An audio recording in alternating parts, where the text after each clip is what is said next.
Ipinaubaya ng Malacanang sa mga kinaukulang ahensya ang pagsisiyasat sa paggamit ng Intelligence Fund ng COMELEC sa katatapos lamang na 2013 midterm elections.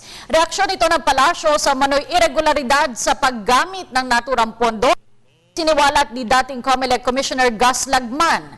Si Rocky Ignacio nag-uulat live mula sa Malacanang.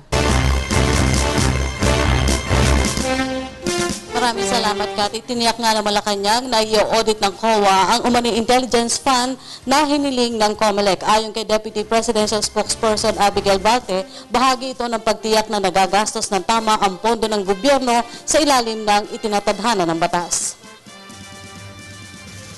Ipinauubaya na ng Malacanang sa Commission on Audit ang pagsuri kung paano ginamit ng COMELEC ang hiniling na Intelligence Fund kaugnay ng 2013 midterm elections. Sinabi ito ni Deputy Presidential Spokesperson Abigail Balte kaugnay ng report na umano'y irregularidad sa Intelligence Fund ng full body.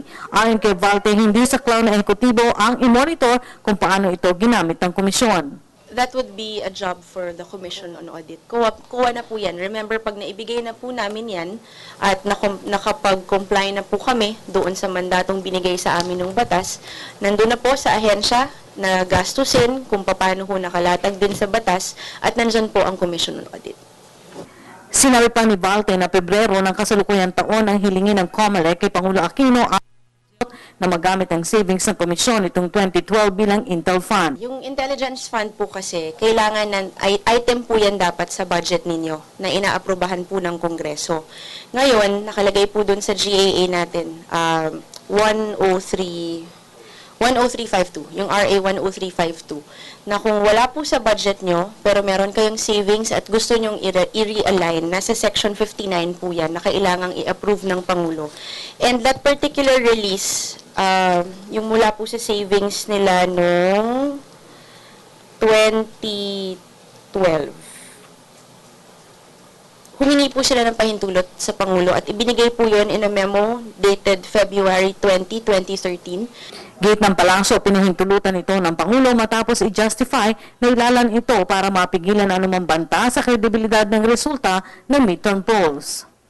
Kasi kailangan pong i-justify. Hindi lang po ito para sa COMELEC, but kung sino hong ahensya yung entitled na humingi ng allocation for CIF o yung tinatawag nating intelligence funds.